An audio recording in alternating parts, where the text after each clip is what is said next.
మంచిది. ఈరోజు ఒక వర్తమానం నేర్చుకుందాం. విశ్వాసులకు దేవుడు ఇచ్చినటువంటి గొప్ప ఆధిక్యత,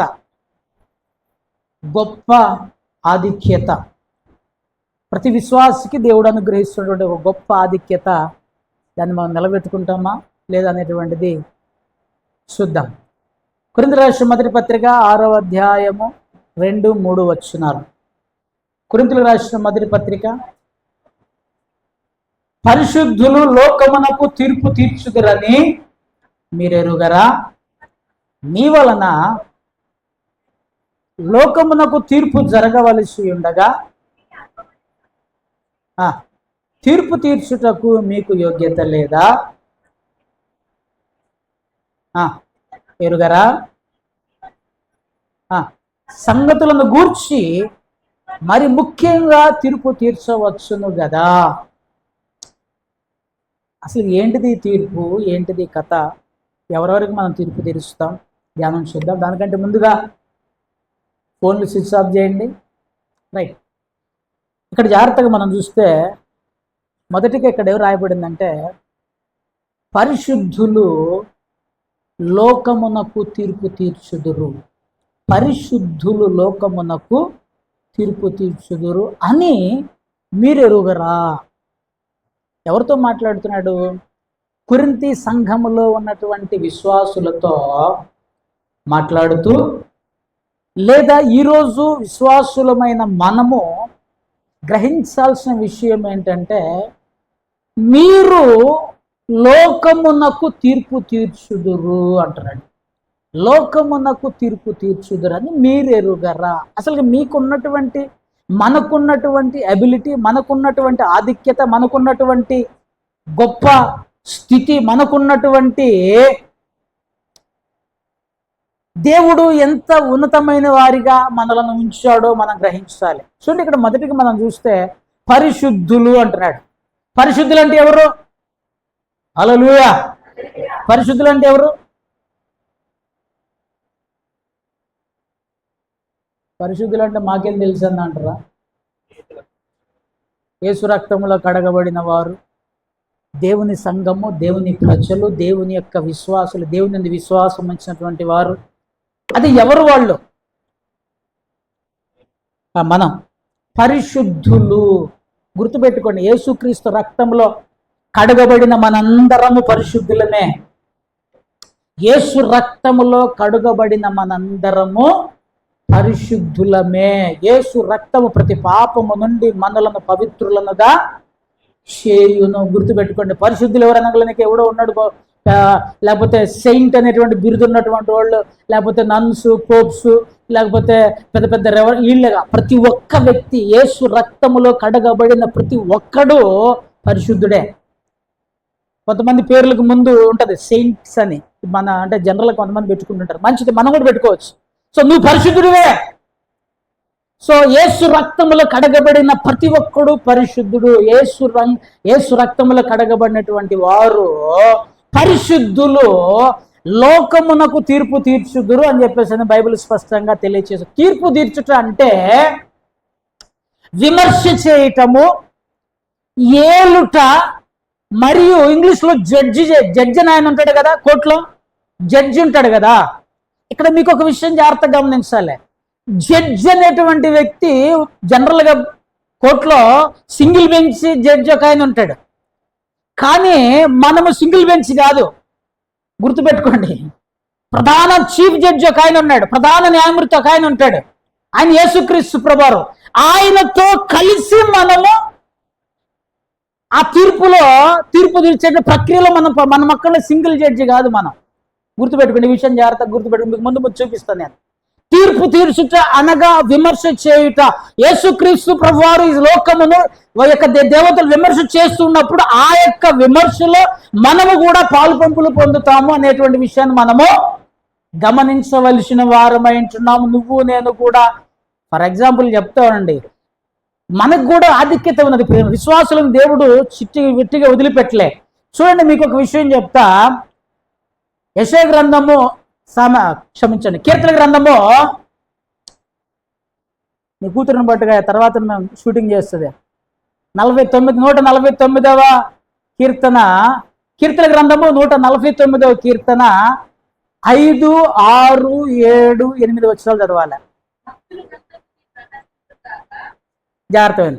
భక్తులు ఘనత నుండి ప్రహర్షించుదురుగాక, వారు సంతోషభరితులై తమ పడకల మీద ఉత్సాహగానము చేయుదురుగాక. వారి నోట ఉన్నవి, ఇక్కడ జాగ్రత్త 7వ వచనం జాగ్రత్త, అన్యజనులకు చేయుటకును ప్రజలను శిక్షించుటకును గొలుసులతో వారి రాజులను ఇనుప సంఖ్యలతో వారి గనులను బంధించుటకును విధింపబడిన తీర్పు వారి మీద నడుపుటకును ఖడ్గమున్నది. ఆయన భక్తులకందరికీ ఘనత ఇదే. దేవునికి స్తోత్రం. హల్లెలూయా చెప్పాలి. హల్లెలూయా. ఆయన భక్తులకు, ఆయన విశ్వాసం ఉంచిన వారికి, ఆయన మీద ఆధారపడిన వారికి, ఆయన పరిశుద్ధులకు ఘనత ఏంటయ్యా అంటే, వారు భక్తిహీనులకు, అన్యజనులకు తీర్పు తీర్చుదురు. అన్యజనులకు ప్రతిదండన చేయుటకు ఏం చేస్తారట వీళ్ళు? అన్యజనులకు ప్రతిదండన. ప్రతిదండన అంటే శిక్ష, వారు చేసిన తప్పులకు తిరిగి మరలా శిక్షించడం. ప్రజలను శిక్షించుటకు, ప్రజలను శిక్షించుటకు గొలుసులతో వారి రాజులను ఇనుప సంఖ్యలతో వారి గనులను బంధించుటకు. ఎవరు బంధిస్తారు? భక్తులు. భక్తులు ఘనత ఉంది అంటే నువ్వు నేనే. మనకు దేవుడు అట్టి ఆధిక్యతను ఇస్తూ ఉన్నాడు. వారిని బంధించుటకు మన దగ్గర ఒకటి ఉందట. ఏముంది? విధింపబడిన తీర్పు వారి మీద నడుపుటకు. తీర్పు తీర్చడానికి ఆయన ఉన్నాడు, దాన్ని మన రూల్ పాస్ చేయటానికి. హల్లెలూయా. వీళ్ళని తీసుకుపోయి ఆ శిక్ష విధించరంటే, శిక్ష ఇప్పుడు విధించే వాళ్ళు కావాలిగా. ఇప్పుడు జడ్జి గారు వీడికి 10 సంవత్సరాలు జైలు శిక్ష అని టకా టకా టకా కొట్టి సంతకం పెట్టి ఇచ్చేసాడు. ఆయన తీసుకుపోయి వీడిని జైల్లో వేస్తాడా? అక్కడ ఒకడు ఉంటాడు, ఆఫీసరు, వాడు ఉంటాడు, వాడు పట్టకపోతాడు, తీసుకపోతాడు. ఈ ఆధిక్యత అర్థమవుతుందా? సో విధింపబడిన తీర్పు వారి మీద నడుపుటకు, వారి మీద నడుపుటకు వారి చేతిలో 2 అంచులు గల ఖడ్గమున్నది. ఎవరి చేతిలో? భక్తుల చేతిలో 2 అంచులు గల ఖడ్గం ఉన్నది. 2 అంచులు గల ఖడ్గం అంటే ఏంటిది? ఉందా మన చేతిలో? ఉందన్నా. కాకపోతే ఆదివారం 9ంటికి నా చేతిలోకి వస్తుంది, మళ్ళీ 2ంటికి గుట్లోకి పోతుంది. మధ్యలో నాదుగు దానితో సంబంధం లేనే లేదు. అంతేనా? లేదు అంటున్నారు గట్టిగా. 2 అంచెల గల ఖడ్గం అనేది మన ఇష్టంతో తీర్పు తీర్చాడు. ఇది గుర్తుపెట్టుకోండి. అబ్బాయి వీడు నన్ను చర్చిలో బాగా ఇచ్చేసాడు కాబట్టి వీడి సంగతి చూస్తా అని చెప్పేసి అప్పుడు నీ ఇష్ట ప్రకారం, నా ఇష్ట ప్రకారంగా తీర్పు జరిగేది. 2 అంచెల గల ఖడ్గం ఉన్నది. ఆ వాక్య ప్రకారము తీర్పు జరుగుతుంది. దాని ప్రకారమే మనము కూడా ఆ తీర్పుని అమలు పరుస్తాం. అమలు పరిచేది ఆయన భక్తులకందరికీ ఘనత ఇదే. నువ్వు నేను పరిశుద్ధులముగా బ్రతికితే, ఇది కండిషన్, మళ్ళీ కండిషన్ ఇది, పరిశుద్ధులుగా బ్రతికితే, పరిశుద్ధులకు మాత్రమే ఈ ఘనత. భక్తులంటే అందరిని పొలమని ఆ ఘాట్లు కట్టేయమాకండి. పరిశుద్ధులకు మాత్రమే ఈ ఘనత. దేవుని కొరకు నిలబడి దేవుని కొరకు జీవించేటువంటి వారికి దేవుడు ఈ ఘనతనిస్తున్నాడు కనుక ప్రహర్షించండి అన్నాడు. 5వ వచనంలో అన్నాడు, ఆయన భక్తులు ప్రహర్షించుదురుగాక. అంటే ప్రహర్షము అంటే ఆనందించటము, సంతోషించటము. దేవుని బిడ్డలుగా, అసలు దేవుని బిడ్డలుగా బ్రతకటమే, ఇవన్నీ ఉన్నా లేకున్నా దేవుని బిడ్డలు అవటమే గొప్ప సంతోషం. ఇక అంతకంటే సంతోషం ఇంకోటి లేనే లేదు. దేవునికి స్తోత్రం. హల్లెలూయా. చూడండి ప్రియమైన బిడ్డలారా, మనం ఇంకొక మాట చూద్దాం. లూకా శుభవార్త 22వ అధ్యాయము 29-30 వచనాలు యేసుక్రీస్తు ప్రభువు శిష్యులకు ఒక వాగ్దానం చేస్తున్నాడు. 22వ అధ్యాయము 29-30 వచనాలు. కనుక నా తండ్రి నాకు రాజ్యమును నియమించినట్టుగా నా రాజ్యములో నా బల్ల యొద్ద అన్నపానములు పుచ్చుకొని సింహాసనముల మీద కూర్చుండి ఇశ్రాయేలు 12 గోత్రముల వారికి మీరు తీర్పు తీర్చుటకై మీకు రాజ్యమును నియమించుచున్నాను. శిష్యులను ఉట్టిగా వదిలిపెడితే శిష్యులకు ఉన్న ఆధిక్యత, దేవుని బిడ్డలకు ఉన్న ఆధిక్యత చెప్తున్నాడు. అరే బాబు, దేవుడు నాకు రాజ్యం ఇచ్చినప్పుడు నా రాజ్యంలో నా బల్ల యొద్ద మీరు అన్నపానములు పుచ్చుకుని నా బల్ల యొద్ద మీరు అధికారులుగా ఉంటారు. కిందకంటే అడుగుతుంది, సింహాసనముల మీద కూర్చుండి. ఎక్కడ కూర్చుంటారట? మీరు దీన్ని గూగుల్లో కొట్టుకొని చూడండి. అద్భుతమైనటువంటి ఈ వాక్యం కొట్టి, వచనం కొట్టి మ్యాప్ బొమ్మేమని చెప్పండి. యేసుక్రీస్తు ప్రభువు పెద్ద సింహాసనం మీద కూర్చుంటే ఇటు కొంతమంది చిన్న చిన్న సింహాసనాలు వేసి కూర్చుని బొమ్మలు వస్తాయి. నాతో కూడా మీరు సింహాసనముల మీద, నేను సింహాసనం మీద కూర్చుంటాను. అది ధవళవర్ణ ధవళ సింహాసనపు తీర్పు అంటారు దాన్ని. మీరు నాతో కూడా సింహాసనముల మీద కూర్చుండి తీర్పు తీరుస్తారు. నేను మీకు రాజ్యమును నియమించుచున్నాను. దేవునికి స్తోత్రం, హల్లెలూయా. దేవుని బిడ్డలకి మనం అనుకుంటాం, నాకేమి గాధిక్యత వచ్చింది, నాకేమి గొప్పతనం వచ్చింది, నాకేమి ఉన్నతమైన స్థితి నాకేం లేదు కదా అనుకోవచ్చు. కానీ ఒక రోజు ఉన్నదండి, దాన్ని మనం గుర్తుపెట్టుకోవాలి. ఒక రోజు ఖచ్చితంగా నీదంటే ఒక రోజు ఉంది. ఆ రోజు ఎలా ఉంటుందో నేను మీకు చూడండి. ఒకసారి ఊహించుకొని చూడు, ఒకసారి ఇమాజినేషన్. దేవుని సింహాసనం మీద కూర్చుంటే ఆ పక్క సింహాసనం 1వ 2వ 3వ నువ్వు కూర్చుంటే ఎట్లా ఉంటుంది? అది రాజ్యముల రాజదర్బారులో ఆ యొక్క 3వ 4వ నువ్వు కూర్చున్నావు అనుకో, వస్తున్నా అక్కడికి. చూడండి ఎంతటి ఆధిక్యత దేవుని బిడ్డల కంటే. యేసుక్రీస్తు ప్రభువు వాగ్దానం, నా మాట కాదు, నీ మాట కాదు. యేసుక్రీస్తు ప్రభువు ప్రామిస్ చేస్తున్నాడు, నాతో కూడా మీరు సింహాసనముల మీద కూర్చుంటారు. చూడండి ప్రేమిలరా, నీకు నాకు. చూడండి ప్రకటన గ్రంథము 3వ అధ్యాయం 21వ వచనంలో ఇక్కడ ఇంకొక చక్కటి మాట ఉంటాడు. ప్రకటన గ్రంథం 3వ అధ్యాయం 21వ వచనం, నేను జయించి కూర్చుండి ఉన్న ప్రకారము జయించు వానిని, ఈ పదం అండర్లైన్ చేసుకోండి, నాతో కూడా నా సింహాసనమునందు కూర్చుండనిచ్చెదను. నాతో కూడా బిడ్డలారా, జాగ్రత్తగా ఆలోచన చేయవలసిన వారం అంటున్నా. దేవుడు ఇక్కడ మనకు పార్షియాలిటీ చూపిస్తలేడు. నాతో పాటు మీరు నా సింహాసనం మీద కూర్చుండేదా. నేను ఒక చిన్న విషయం చెప్పి, ఒకసారి ఈ మధ్యన ఒక చర్చికి వెళ్ళాను. అక్కడ వర్షిప్ నడుస్తుంది. వర్షిప్ అంటే పాట పాడటానికి సిద్ధపడ్డారు. అందరు నిలబడ్డారు. ఇక్కడ పోడియం ఉంది, అందరు నిలబడ్డారు. కొంతమంది లేడీస్ నిలబడ్డారు. ఈ మెయిన్ క్వైర్ లీడర్ ఉంటారు కదా, ఆ సిస్టర్స్ కూడా వచ్చి పక్కన నిలబడితే, మీరందరూ ఒక స్టెప్ వెనక జరగండి. అందరూ ఒక స్టెప్ నా వెనక ఉండాలి, మీరు నాతో పాటు నిలబడకూడదు అని. అర్థమైంది నేను చెప్పింది? నాతో పాటు సీరియల్గా మీరు ఉండకూడదు, మీరు ఒక స్టెప్ వెనక ఉండాలి. నేను ఫోకస్ కావాలి కదా, నేను కనపడాలి కదా. ఆ నంగల్లోనే నేను ఎదురుగానే కూర్చున్నా. అరే, నాకు ఆశ్చర్యం అనిపించింది. వాళ్ళు ఎంత టకటకట వెనక జరిగిపోయారు. మొత్తం లైన్ అంతా ఒక లైన్ వెనక జరిగింది. ఈ మనలాంటి దేవుడైతే అసలు మనల్ని అక్కడ కూడా రానిచ్చేవాడు కాదు.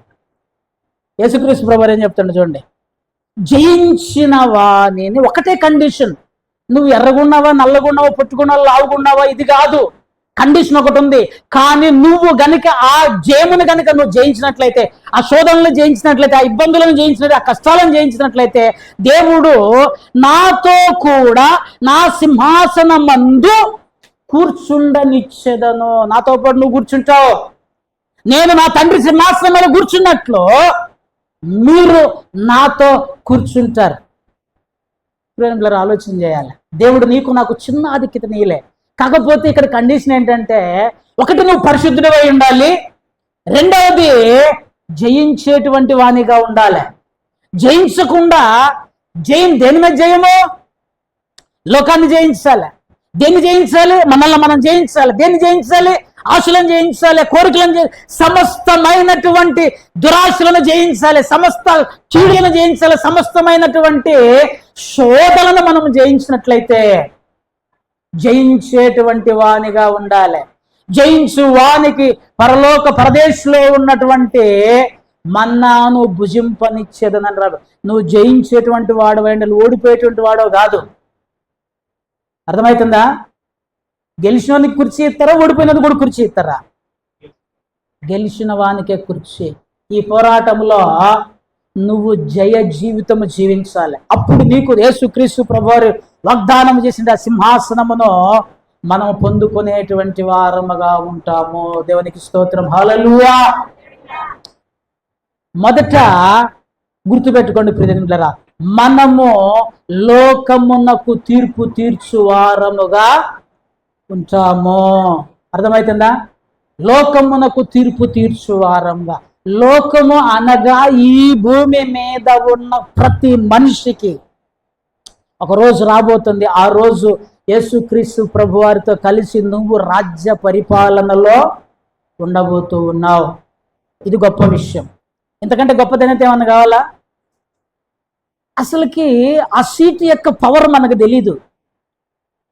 జబదయి కుమారులు అనేది ఇద్దరు ఉన్నారు. యేసుక్రీస్తు ప్రభువారి దగ్గరికి వాళ్ళ అమ్మను పట్టుకొచ్చారు. వాళ్ళ అమ్మను పట్టుకొచ్చి, ఏం కావాలమ్మా? అయ్యా ఏమొద్దు, నీ రాజ్యంలో నా కొడుకు ఒకటి నీ రైట్ ఉండాలి, నా కొడుకు ఒకటి నీకు లెఫ్ట్ ఉండాలి. ఆమె ఏం అడగట్లేదు. మనం కనుక యేసుక్రీస్తు ప్రభువారు కనపడి ఏం కావాలి చెప్పురా అంటే నాకు ఏం కోరుకుంటారు? కొద్దిగా సంచులు తక్కువ అయితే, గోల్డ్ అయితే కొంచెం ఎక్కువ సంచులు. మ్యాక్సిమం మనకి చాలా కోరికలు ఉన్నాయి. నాకైతే చాలా ఉన్నాయి. నేను అప్పుడప్పుడు, ఇప్పుడు కాదు, ఎప్పుడు చిన్నప్పుడు ఏమనుకునేవాడిని తెలుసా? పోతా ఉంటే ఆ మూల మీద ఒక సంచి ఉండాలి, ఎవడు చూడొద్దు దాన్ని. డిగ్రీ చదివేటప్పుడు, ఇంటర్మీడియట్ చదివేటప్పుడు ఎవడు చూడొద్దు, నాకు ఒక్కడికే సంచి కనపడాలి. ఆ సంచి చూపించి దాంట్లో మస్తు పైసలు ఉండాలి. ఎవడు పోగొట్టుకుంటాడు? ఎందుకుంటాయి?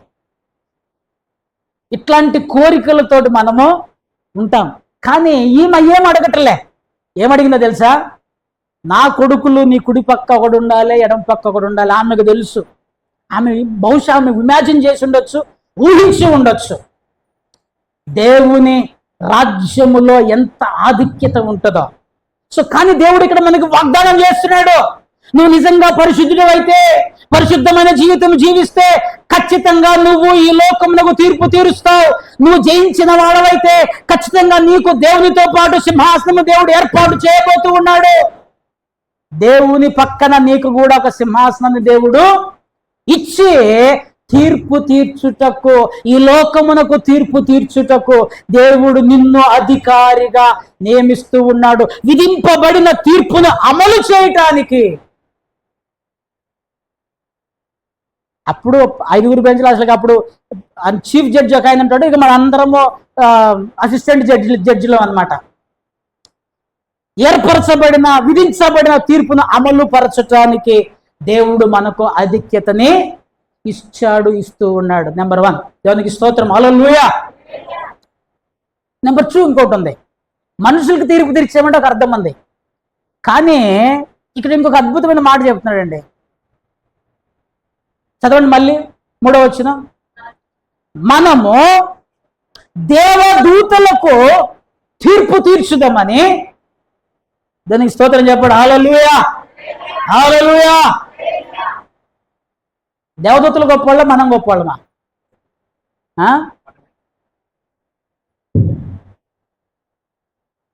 దేవదూతలు గొప్పవాళ్ళ, మనం గొప్పవాళ్ళమా? ఇక్కడ 2 రకాల దేవదూతలు ఉన్నారు. దేవదూతలు అనగా 2 రకాలు ఉన్నారు. ఏ దేవదూతలకు మనం తీర్పు తీరుస్తాము? ఇది చాలా ప్రాముఖ్యం. కొన్ని దేవదూతలు పడిపోయి ఉన్నారు, పడిపోయిన దేవదూతలు ఉన్నారు. గుర్తుపెట్టుకోండి, పడిపోయిన దేవదూతలు ఉన్నారు, పరిశుద్ధులైన దేవదూతలు ఉన్నారు. వీళ్ళు కూడా మనతో పాటు ఈ తీర్పు క్రియల్లో మనతో పాటు పాలుభాగస్తులు అవుతారు. ఎవరు? పరిశుద్ధులైనటువంటి దేవదూతలు. యేసుక్రీస్తు ప్రభువు అదే చెప్పాడు. మత్తయి సువార్త 25వ అధ్యాయం తర్వాత మీరు చదువుకోండి. దేవదూతలు, సమస్త ప్రజలు అందరూ ఆ యొక్క ధవళ సింహాసనం ఎదుట సమకూర్చబడ్డప్పుడు దేవదూతలు కొంతమందిని రైట్ సైడ్కి, కొంతమందిని ఎడమ పక్కకి. వీళ్ళు పరిశుద్ధులైన దేవదూతలు. జాగ్రత్తగా గమనించండి, పరిశుద్ధులైనటువంటి దేవదూతలు. పడిపోయిన దేవదూతలు కొంతమంది ఉన్నారు. పడిపోయిన దేవదూతలు అంటే చూద్దాం. పేతురు రాసిన 2వ పత్రిక 2వ అధ్యాయము, పేతురు రాసిన 2వ పత్రిక 2వ అధ్యాయము 4వ వచనం. దేవదూతలు పాపము చేసినప్పుడు దేవుడు వారిని విడిచిపెట్టక పాతాళ లోకమందలి కటిక చీకటి గల బిలములోనికి త్రోసి తీర్పుకు కావలిలో ఉంచబడుటకు వారిని. దేవదూతలు పాపము చేసినప్పుడు, ఎప్పుడు ఈ సంఘటన అసలుకి? ఒకడున్నాడు పాతకాలంలో, కొంతమందిని జమ వేసుకున్నాడు. ఎవరు? లూసిఫర్. అసలుకి దెయ్యాలంటే ఎవరండి? వీళ్ళే. అక్కడ దేవునికి విరోధముగా తనను తాను హెచ్చించుకొని, దేవుని మీద తనను తాను హెచ్చించుకొని, హృదయములో గర్వించి, ఈ మాట మళ్ళీ చెప్పినా గుర్తుపెట్టుకోండి, హృదయములో బైబిల్లో మాట, నా సొంత మాట కాదు, యేసు గ్రంథం మీరు చదువుకోండి. అయ్యో తేజ నక్షత్రమా, వేకువ చుక్క, నువ్వెట్లు పడితివి? ఎందుకు పడ్డావు? మహోన్నతిని మీద నిన్ను నీవే గొప్పవానిగా ఎక్కువ వానిగా హెచ్చించుకుంటువి, హెచ్చించుకోవాలని తలంచితివి. తలంచి ఒక టీముని ఏర్పాటు చేసుకొని దేవునికి విరోధముగా తిరగబడినప్పుడు దేవుడు వారిని విడిచిపెట్టక, ఎవరిని వదిలిపెట్టలేదట? హల్లెలూయా. ఇక్కడ నా క్వశ్చన్ ఏంటంటే, అంటే మనకు కూడా కలిసి వచ్చేటట్టు చెప్తున్నా. దేవదూతలు పాపం చేస్తే విడిచిపెట్టలే, మరి మనం పాపం చేస్తే?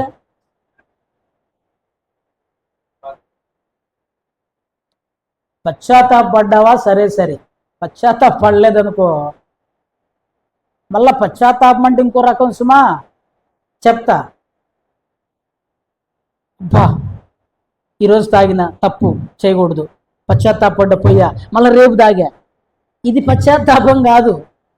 అతిక్రమములు దాచిపెట్టువాడు వర్ధిల్లడు, వాటిని ఒప్పుకొని విడిచిపెట్టువాడు. మాటి రోజు చేసుకుంటే రోజు పశ్చాత్తాపం, రోజు చేసుకుంటే రోజు ఏంది ఇది? కాదు. దేవుని దృష్టిలో విడిచిపెట్టువాడు కనికరము పొందును. ఇక్కడ జాగ్రత్త చూడండి, దేవదూతలే పాపము చేస్తే విడిచిపెట్టని దేవుడు నిన్ను నన్ను కూడా విడిచిపెట్టడు. గుర్తు పెట్టుకో. ఎందుకు ఈ మాట చెప్తున్నా అంటే, గర్వము, అహంకారం. దేవదూతలు పాపము చేసినప్పుడు దేవుడు వారిని విడిచిపెట్టగా ఎక్కడ పెట్టాడు? పాతాళ లోకం మందలి కటిక చీకటి గల బిలములో తోసి. ఎందుకు తోసాడు? అక్కడ తీర్పుకు కావలిలో ఉంచబడుటకు వారిని అప్పగించిన. అక్కడ అరే తీర్పు జరిగిందాక మీరు ఎక్కడ ఉండుడి అంటున్నాడు. బిడ్డలారా, మనం ఆలోచన చేయాలి. రేపొద్దున వీరు కూడా తీర్పులోనికి రాబడతారు, వీరికి కూడా తీర్పు తీర్చబడుతుంది. వారి క్రియలను బట్టి నువ్వు నేను ఎలాగైతే తీర్పులోనికి వస్తామో వారు కూడా తీర్పులోనికి, దేవదూతలకు కూడా. చూడండి, యూదాపత్రిక 1వ అధ్యాయము 6వ వచనం. తమ ప్రధానత్వము నిలుపుకొనక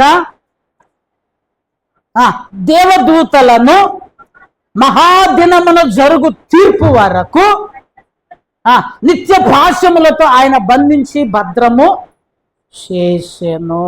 మహాదినమున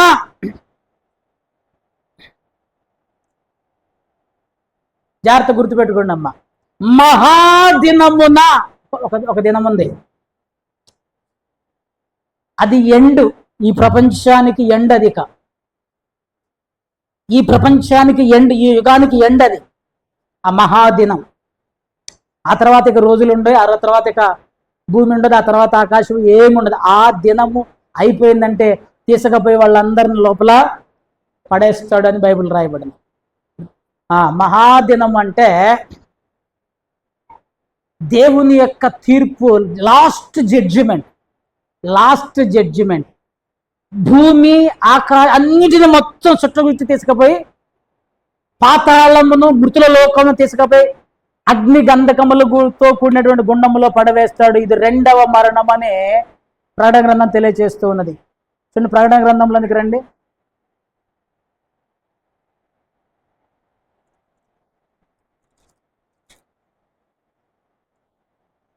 ఇరవై అధ్యాయము 13వ వచనం. సముద్రము తనలో ఉన్న మృతులను అప్పగించెను, మరణమును పాతాళ లోకమును వారికి వశమునున్న మృతులను అప్పగించెను. వారిలో ప్రతివాడు తన క్రియల చొప్పున తీర్పు పొందెను. మరణమును, మృతుల లోకమును అగ్నిగుండములో పడవేయబడెను. ఈ అగ్నిగుండము రెండవ మరణము. ఎవని పేరైనను జీవగ్రంథమందు వ్రాయబడినట్టు కనబడని ఎడల వాడు అగ్నిగుండములో పడవేయబడును. ఈ అగ్నిగుండము అదే లాస్ట్ జడ్జిమెంట్ అయిపోయిన తర్వాత అందరు నడబడేస్తే నిత్య నరకము, నిత్య జీవము.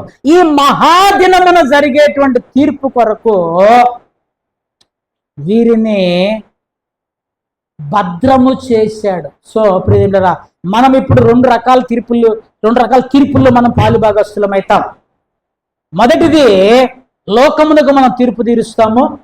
రెండవది, దేవదూతలకును మనము తీర్పు తీరుస్తాము అని మీరు ఎరుగరా, మీకు తెలియదా అన్నాడు. సో మనం గ్రహించాలి, మనం తెలుసుకోవాలి. ఇక్కడ సందర్భం కావాలి మనకి, ఎప్పుడు ఈ తీర్పులు జరుగుతాయి అనేటువంటిది చాలా ప్రాముఖ్యమైనటువంటి విషయం. ఎప్పుడు ఈ లోకమునకు ఎప్పుడు తీర్పులు తీరుస్తాం అనేటువంటిది చాలా ప్రాముఖ్యమైన విషయం. ఇందాక దేవదూతలకు తీర్పు తీర్చేటువంటిది మహాదినం, అది వేరే లాస్ట్ జడ్జిమెంట్. అది ఈ లోకములకు తీర్పు తీర్చినప్పుడు జరిగేటువంటి సంఘటన మీకు ఒక చిన్న విషయం చెప్తా. అధికారముల గురించి మీకు ఒక మాట చెప్తా. చూడండి, ప్రకటన గ్రంథం 20 అధ్యాయం 4వ వచనంకి రండి. ప్రకటన గ్రంథం 20 అధ్యాయం 4వ వచనం చదవండి. అంతటా సింహాసనములను చూచితిని, ఉండు వారికి, జాగ్రత్తగా వినండమ్మా, ఆ వాటి మీద ఆసీనులై ఉండు వారికి విమర్శ చేయుటకు అధికారము ఇయ్యబడెను. మరియు క్రూర మృగమునకైనను దాని ప్రతిమనకైనను నమస్కారము చేయక తమ నొసళ్ళ యందు గాని చేతుల యందు గాని దాని ముద్ర వేయించుకొనని వారిని యేసు విషయమై తామిచ్చిన సాక్ష్యము నిమిత్తము, దేవుని వాక్యము నిమిత్తము శిరచ్ఛేదనము చేయబడిన వారి ఆత్మలను చూచితిని. వారు బ్రతికిన వారై రాజ్యము చేసిరి. దేవునికి స్తోత్రం, హల్లెలూయా. జాగ్రత్తగా ఉందండి. ఇక్కడ 1000 సంవత్సరములు యేసుక్రీస్తు ప్రభువారి యొక్క రాజ్య పరిపాలన జరగబోతూ ఉన్నది. ఇది నువ్వు అవునన్నా నేను కాదన్నా జరిగే సత్యం. ఇది ఈ భూమి మీద ఎగ్జాక్ట్ గా దేవుని యొక్క రాజ్య పరిపాలన 1000 సంవత్సరములు జరుగుతుంది. జాగ్రత్తగా గమనించండి. ఈ 1000 సంవత్సరాల రాజ్య పరిపాలనలో సింహాసనములను చూచితిని, వాటి మీద ఆసీనులై ఉండు వారికి, ఎవరైతే ఈ సింహాసనాలు, ఒకటి కాదు కొన్ని సింహాసనాలు చూశాడు, ఈ సింహాసనముల మీద ఆసీనులై ఉండే వారికి విమర్శ చేయుటకు అధికారం ఇయ్యబడిన, అనగా విమర్శ అనగా తీర్పు తీర్చుటకు, లేదా వారిని వారి మీద అధికారం చలాయించుటకు దేవుడు అధికారం ఇచ్చాడు. ఎవరయ్యా వీళ్ళంటే, క్రూర మృగమునకైనను దాని ప్రతిమనకైనను తమ నమస్కారం దయ్యానికి దాని యొక్క సాతాను యొక్క అధికారమునకు లోబడక, దాని ముద్ర వేయించుకొనక, దేవుని వాక్యము విషయమై తామిచ్చిన యేసు విషయమై తామిచ్చిన సాక్ష్యము నిమిత్తము, దేవుని వాక్యము నిమిత్తము శిరఛేదనము చేయబడినటువంటి వారు బ్రతికిన వారై 1000 సంవత్సరములు క్రీస్తుతో కూడా, ఎలాంగ్ విత్ జీసస్ క్రైస్ట్. ఇది చాలా ప్రాముఖ్యం. మనం ఒక్కళ్ళమే అధికారంలో ఉండం. యేసుక్రీస్తు యొక్క రాజ్య పరిపాలనలో మనం అధికారులుగా ఉంటాము అనేటువంటిది బైబిల్ చెప్తున్న సత్యం. జాగ్రత్తగా గమనించండి ప్రియులారా. ఆ 1000 సంవత్సరములు దేవుని యొక్క రాజ్య పరిపాలన ఈ భూమి మీద జరుగుతుంది. ఇక్కడ చాలా డౌట్స్ వస్తుంటాయి మనకి. నేను కూడా చాలా ప్రశ్నలు అడిగా దీన్నే. ఏంటిది? వీడు బతికితే ఎటువంటి శరీరం ఉంటుంది? అంతే కదా క్వశ్చన్ నెంబర్. ఇప్పుడు వీళ్ళు చచ్చిపోయిన వాళ్ళు బ్రతికారు, వీళ్ళకి ఎటువంటి శరీరాలు ఉంటాయి? వీళ్ళు తిండి తింటారా? ఆకలి ఉంటుందా వీళ్ళకి? రైట్. ఇక్కడ మీకు ఒక చక్కటి విషయం చెప్తా. పునరుద్ధానము తర్వాతే యేసుక్రీస్తు, ఈ స్టేట్మెంట్ జాగ్రత్త, నేను ఇంతకుముందు కూడా చెప్పా, మళ్ళా చెప్తున్నా. యేసుక్రీస్తు ప్రభువారి రాకడ 2 రకాలుగా ఉంటుంది. ఒకటి అదృశ్య రాకడ. అదృశ్య రాకడ అంటే యేసుక్రీస్తు ప్రభువారి రాకడ ప్రారంభమైన వెంటనే బైబిల్ ఏం చెప్తుందంటే, మొదట మృతులు లెగుస్తారు, ఆ మీదట సజీవులమై నిలిచి ఉండు మనము. తెస్సలోనికీయులకు రాసిన పత్రిక చదువుకోండి, క్లియర్గా ఉంటుంది. ఈ 2 రెప్పపాట్లో జరుగుతాయి. ఈ 2 మొదట మృతులు, దెన్ వాళ్ళు ఎప్పటికీ సమాధులు తెరవబడి వారు పైకి లెగుస్తారో, లేచిన వెంటనే మనము కూడా, అప్పటి వరకు నువ్వు నేను బ్రతికుంటే మనము కూడా మార్పు చెంది, రెప్పపాటులో మార్పు చెంది, మనము కూడా మార్పు చెంది వారితో కలిసి ఆయనను ఎదుర్కొనుటకు మేఘముల మీద కొనిపోబడుదుము. ఇక్కడ ఎదుర్కోం, గుర్తుపెట్టుకోండి, ఇక్కడ ఎదుర్కోం. మొదట మృతులు లేపబడతారు. ఆర్భాటముతోనూ ప్రధాన దూత శబ్దముతోనూ దేవుని బూరతోనూ ఆయన తిరిగి వచ్చును. ఆ వచ్చేటప్పుడు ఆ చివరి బోర మోదగానే మృతులు లేపబడతారు. సజీవులైనటువంటి వాళ్ళు వీళ్ళందరూ ఒకటి పునరుద్ధానముగా లేపబడతారు. లేపబడిన తర్వాత వీళ్ళు యేసుక్రీస్తు ప్రభువుని ఎదుర్కోవటానికి మేఘముల మీద కొనిపోబడతారంటే, బండి మీద మార్కెట్కి పోయినా అంటే నన్ను బండి మీద ఎక్కితే తీసుకెళ్ళి అక్కడ దిగినా, నేను కొనిపోబడ్డాను. మేఘములు మనల్ని కొనిపోతాయి. అక్కడ 7 సంవత్సరాలు విందు జరుగుతుంది. గుర్తుపెట్టుకోండి, 7 సంవత్సరాలు విందు జరుగుతుంది. భూమి మీద 7 సంవత్సరాలు మహాశ్రమలు అనేటువంటి పరిపాలన జరుగుతుంది. 7 సంవత్సరాలు భూమి మీద కఠిన శ్రమలు. ఆ 7 సంవత్సరాలు ఇశ్రాయేలు దేశము మీద, ఈ ప్రపంచము మీద సాతాను తన అధికారమును చలాయిస్తాడు. సాతాను అధికారిగా ఈ సర్వలోకము మొత్తం వాడి చేతి కిందకి వస్తుంది. జాగ్రత్తగా గమనించండి. వచ్చిన తర్వాత ఈ 7 సంవత్సరాలు పరిపాలనలో ఇశ్రాయేలీల యొక్క కన్నులు మూసుకుపోతాయి. 3వ మందిరం కడతాడు వాడు. 3వ యెరూషలేము మందిరం కట్టిన తర్వాత చివరికి ఎప్పుడు ఇశ్రాయేలీల యొక్క కన్నులు తెరవబడతాయి అంటే, వాడు యేసుక్రీస్తు అంటే దేవుని యొక్క మందిరములో దేవుని యొక్క ప్రతిమను నిలబెడతానని చెప్పేసి ప్రయత్నం చేస్తూ చివరికి వాడి బొమ్మను తీసుకుని అక్కడ పెట్టుకుంటాడు. భ్రష్టమైనది బయలుపడుతుంది. అంటే భ్రష్టత్వం అనే భ్రష్టుడు తన విగ్రహాన్ని తీసుకపోయి యెరూషలేము దేవాలయములో తానే దేవునిగా ప్రతిష్ఠ చేస్తాడు. ప్రతిష్ఠ చేసిన తరువాత ఇదిగో ఇప్పుడు నేను చెప్పాను చూడండి, క్రూర మృగమునకైనను దాని ప్రతిమనకైనను తమ నొసళ్ళ యందు చేతుల యందు గాని వాని ముద్ర వేయించుకొనని ప్రజలు. ఈ శ్రమలన్నీ అప్పుడే స్టార్ట్ అవుతాయి. ఒక ముద్ర స్టార్ట్ అయితే 666 అన్న ముద్ర స్టార్ట్ అవుతుంది. ఆ ముద్ర ఉంటేనే నీకు రేషన్, ఆ ముద్ర ఉంటేనే నీకు బియ్యం, ఆ ముద్ర ఉంటేనే నీకు కరెంట్, ఆ ముద్ర, ఏది కావాలన్నా ఆ ముద్ర కావాలి. నేను ఉండా అంటే పస్తుల బోనుకు పడి దేవుని కొరకు చచ్చిపోవటమే. అరే అంత కష్టాలు అనుభవించే ప్రజలు ఉన్నారు. దేవుని కొరకు ఆ ముద్రను వేయించుకొనక చెరసాలలో పడి దేవుని కొరకు, అందుకనే ఊరికి కుర్చీ దొరకదు, జయించిన వానికి అన్నాడు. ఇటువంటి శ్రమలు, ఇటువంటి కఠినమైన బాధలు, వీటన్నిటిని జయించుకుంటూ ముందుకు వెళ్ళాలి.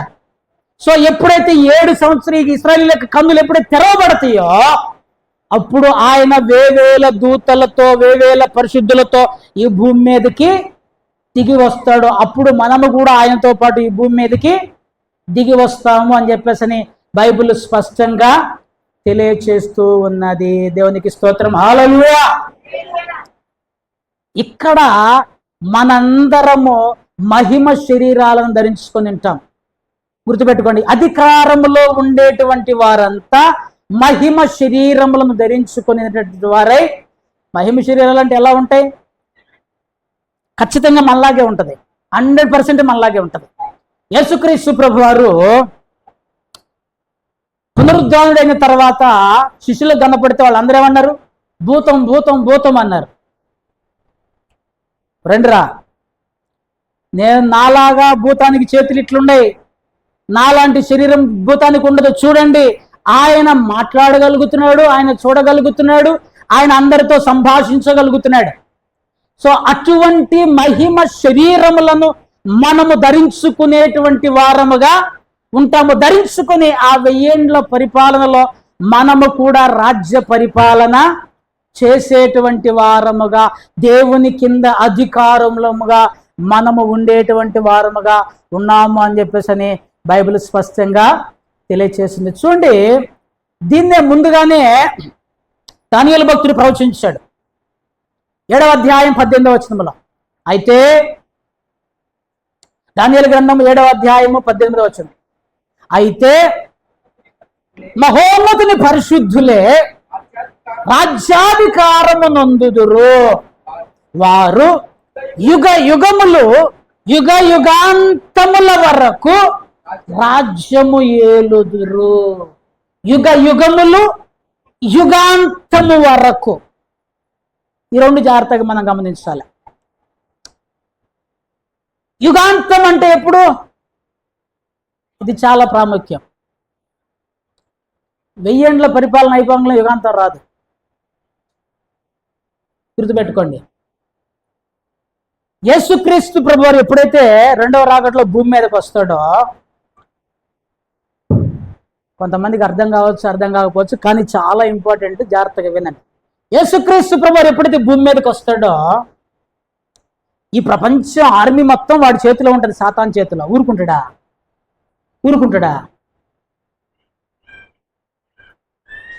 హర్మెగిద్దో అనే ప్రాంతంలో ఇద్దరికి యుద్ధం జరుగుతుంది. హర్మెగిద్దో. ఎంత వరకు యుద్ధం జరుగుతుందో తెలుసా? గుర్రం యొక్క, ఒకడు గుర్రం మీద కూర్చుంటే కళ్ళెం ఉంటుంది. కళ్ళెం ఎక్కడ ఉంటే ఎంత హైట్ ఉంటుంది?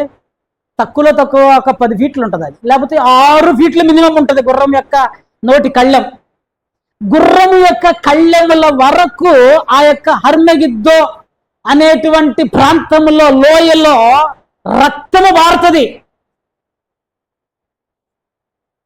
వాణిని 1000 సంవత్సరములు బంధించి 1000 సంవత్సరములు యేసుక్రీస్తు ప్రభువారు ఈ భూమి మీద పరిపాలన చేసి 1000 సంవత్సరముల తర్వాత మరలా వాడిని విడిపిస్తాడు. అర్థమవుతుందా? 1000 సంవత్సరాల తర్వాత మరలా వాడు ఆ దాంట్లోంచి బయటకు వస్తాడు, ఆగాధంలోకి వెళ్ళి మళ్ళా వాడిని విడిపిస్తాడు. నాకు అసలుకి ఎంత దారుణమైన ప్రజలో తెలుసా? 1000 సంవత్సరాలు యేసుక్రీస్తు ప్రభువారి పరిపాలనను కళ్ళతో చూచి కూడా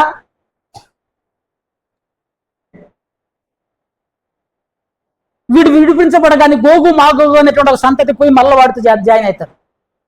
గోగు మాగోగు ఇవన్నీ 20వ అధ్యాయం, 21, 2 అధ్యాయాల్లో ఉంటాయి ఈ స్టోరీ మొత్తం, ప్రకటన గ్రంథం. గోగు మాగోగు అనేటువంటి వారితోటి యుద్ధం వాళ్ళు ఆ గుంపుని కలుపుకొని మళ్ళీ దేవుని మీద యుద్ధానికి వస్తాడు. ఆ లాస్ట్ యుద్ధములు అప్పుడే మరణము, మృతుల లోకము, పాతాళ లోకం, పాతాళం అన్ని తీసుకపోయి అగ్నిగుండములో పడవేయబడును. అది రెండవ మరణం, అది లాస్ట్గా. ఆ తర్వాత కొత్త భూమి, కొత్త ఆకాశము, కొత్త జనరేషన్ అనేటువంటిది ప్రారంభమవుతుంది. ఆ తర్వాత ఇక సావు లేదు, ఆ తర్వాత చీకటి లేదు, ఈ భూమి పోతుంది, ఈ పాతాళం అన్ని నాశనం అన్ని పోతాయి. క్రొత్త భూమి, క్రొత్త అక్కడ మనం క్రొత్త సృష్టిని యేసుక్రీస్తు ప్రభువారితో మనము యుగయుగములు ఉండేటువంటి జీవితాన్ని మనము కలిగి ఉంటాము. ఎవరైతే పరిశుద్ధులుగా ఉన్నారో వాళ్ళందరూ దేవునితో పాటు నివాసము చేసేటువంటి వారుగా ఉంటారు. హల్లెలూయా. జాగ్రత్తగా గమనించండి. యుగ యుగములు, అప్పుడు మనం ఇక దానికి అంతం లేనటువంటి జీవితం, అంతం లేనటువంటి దేవునితో ఇక మనం నిత్య జీవము. అదే ఇక అక్కడ మరణం ఉండదు, ఆకలి ఉండదు, దప్పిక ఉండదు, చీకటి ఉండదు, ఇంక ఏమి ఉండవు అక్కడ. మనము మరణము కూడా పాతివేయబడింది. మనము యుగ యుగములు దేవునితో మనం ఉండేటువంటి వారముగా ఉన్నాం. రైట్, దేవునికి స్తోత్రం. హల్లెలూయా. మొదటిది, మనం లోకమునకు తీర్పు తీర్చే వారముగా ఉంటాం. రెండవది, దేవదూతలకు మనం తీర్పు తీర్చే ఆధిక్యతను దేవుడు నీకు నాకు ఇస్తూ ఉన్నాడు. ఎవరికి ఉన్నది ఆధిక్యత? ఎలా బ్రతికితే ఉన్నది? పరిశుద్ధులకు మాత్రమే. ఇది గుర్తుపెట్టుకోవాలి. సో జయించిన వారికి మాత్రమే మనం పరిశుద్ధులంగా జీవించాలి. రెండవది, జయించే వారముగా, ప్రతి శోధనని, ప్రతి శ్రమను మనం జయించే వారముగా ఉండాలి.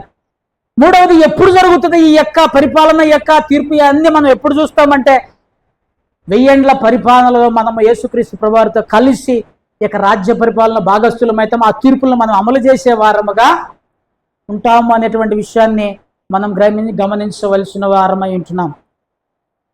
అసలుకి కొరింథీయులకు ఈ తీర్పులకు సంబంధం ఏంటిది? ఇది పెద్ద ప్రశ్న. కొరింథీ సంఘానికి లోకానికి తీర్పు తీస్తావు, దేవదూతలకు తీర్పు తీస్తావు, నీకు తెలియదు. అసలు దీనికి దానికి లింక్ ఏంటిది? ఏ సందర్భం, ఎందుకు చెప్తున్నాడు పౌలు గారు ఇక్కడ? అది ఇంపార్టెంట్ కదా. అసలుకి దేవుని బిడ్డలు అయినటువంటి మనం ఎలా ఉన్నామో తెలుసు. అక్కడ మన ఆధిక్యతను మర్చిపోయి మనం ఎలా ప్రవర్తిస్తున్నామో రాశాడు అక్కడ. చూడండి 4వ వచనం నుంచి. కాబట్టి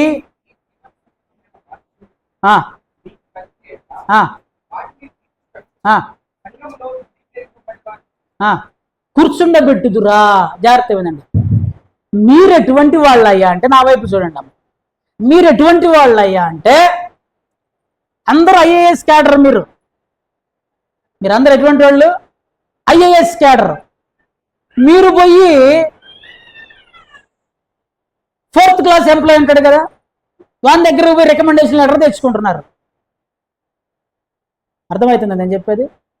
మీ క్యాడర్ ఏమో ఐఏఎస్ క్యాడరు, మీరు రికమెండేషన్ ఎక్కడి నుంచి తెచ్చుకుంటున్నారు?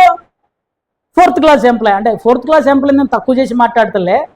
అతను స్వీపర్ ఉన్నాడు, కలెక్టర్ ఆఫీస్లో స్వీపర్ ఉన్నాడు. కలెక్టర్ గారు పోయి స్వీపర్ దగ్గరికి పోయి, అయ్యా నాకు రికమెండేషన్ చేయండి, ఎట్లుంటుంది? అట్లా ఉంది ఇక్కడ. మీరే లోకానికి తీర్పు తీర్చేవాళ్ళు, మీరే దేవదూతలకు తీర్పు తీర్చేవారు. అటువంటి మీరు మీకు ఏవైనా సమస్యలు వస్తే, ఈ జీవన సంబంధమైన వ్యాజ్యములలో మీలో మీకేమైనా చిన్న పొరపాట్లు, కొట్లాట్లు వస్తే ఎక్కడ పోతున్నారట? మీరు సంఘములో తృణీకరింపబడిన వారిని కూర్చుండబెడతారా? వాడి బతికే చక్కగలేదు, వాని దగ్గరకు పోయి న్యాయం చేయండి అయ్యా మాకు. అసలు నువ్వెవరో నువ్వు తెలుసుకోవాలి అని. అందుకంటాడు పైన, మన 1వ వచనం కూడా అదే మాట, అదే ప్రస్తావన తీసుకొస్తాడు. 1వ వచనంలో కూడా చదవండి. మీలో ఒకడు మరి ఒకని మీద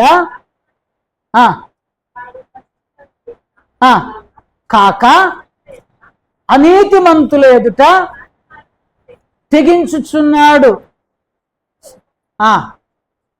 సమస్య వస్తే ఎక్కడికి పోవాలి? గొడవ వస్తే ఎక్కడికి పోవాలి? ఇబ్బంది వస్తే ఎక్కడికి పోవాలి? కూర్చొని దేవుని సన్నిధిలో పరిశుద్ధులు సంఘం ఎదుట కూర్చొని మాట్లాడుకోవాలి. మళ్ళీవారైనా దేశంలో బయట వారి దగ్గరకు పోతున్నారు మీరు. మీకు సిగ్గు రావాలని 5 వచనం చెప్పుచున్నాను. ఏమి? తన సహోదరుల మధ్యన వ్యాజ్యము తీర్చగల బుద్ధిమంతుడు మీలో ఒకడైనను లేడా? బుద్ధిమంతుడు ఒక్కడు కూడా లేడా మీ మధ్యలో?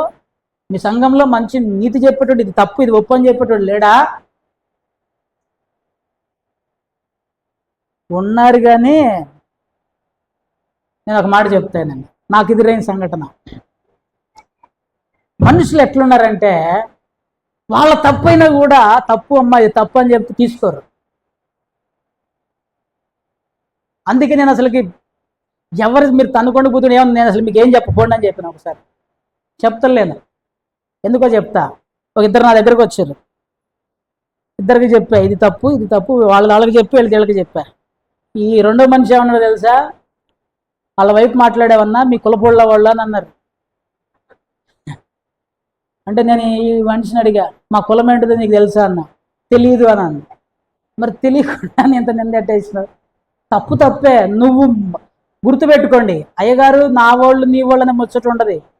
అలా చెప్తే నేను దేవుని దగ్గర దోషిని అవుతా. ఎప్పుడు గుర్తుపెట్టుకోండి, మనల్ని మనము తప్పైతే స్వీకరించాలి. బుద్ధిమంతుడు బుద్ధి చెప్పినప్పుడు స్వీకరించాలి.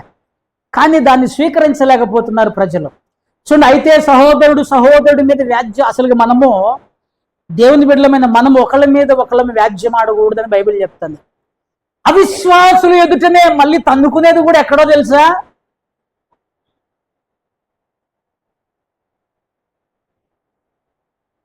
ఇద్దరు కలిసి చేర్చుకొస్తారు, ఇద్దరు కలిసిపోయి తన్నుకుంటారు.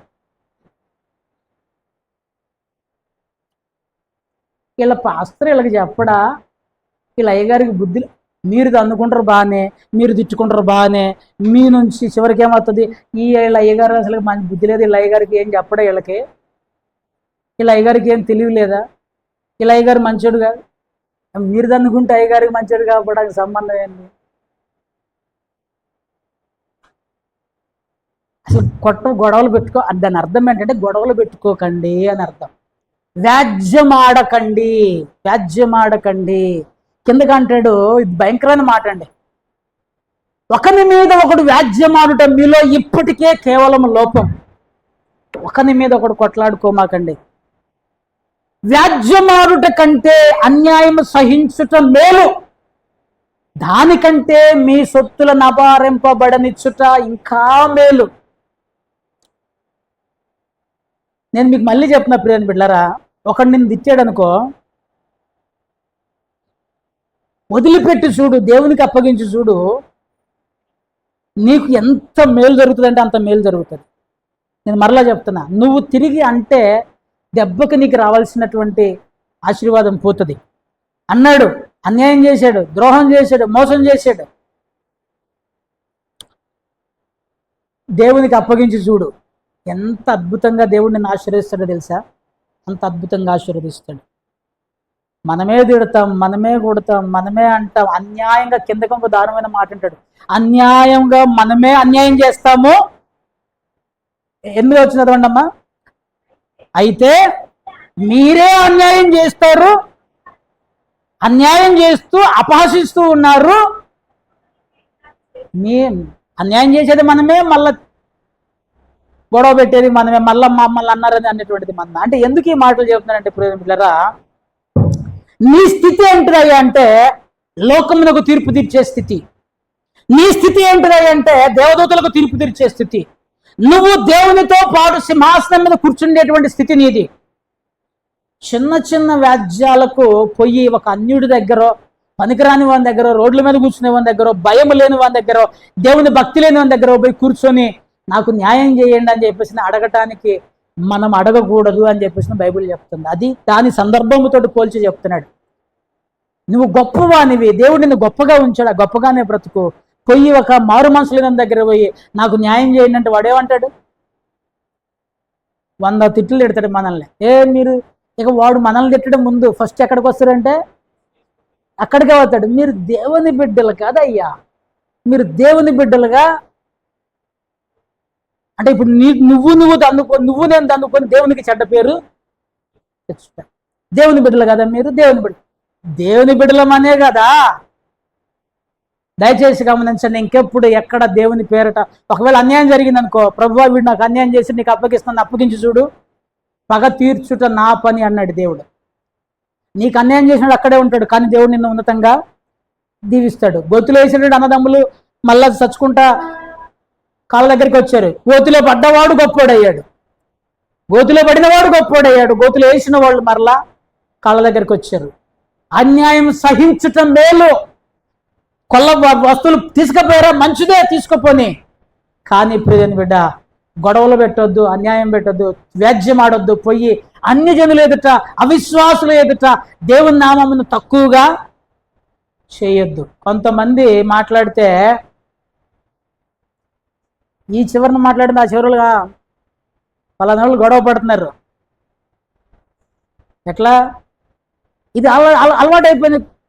టంగ్ అలవాటైపోయింది, గొంతు ఎందుకు అలవాటైపోయింది? ఈయన ఈయన ఈయన అలవాటైపోయింది.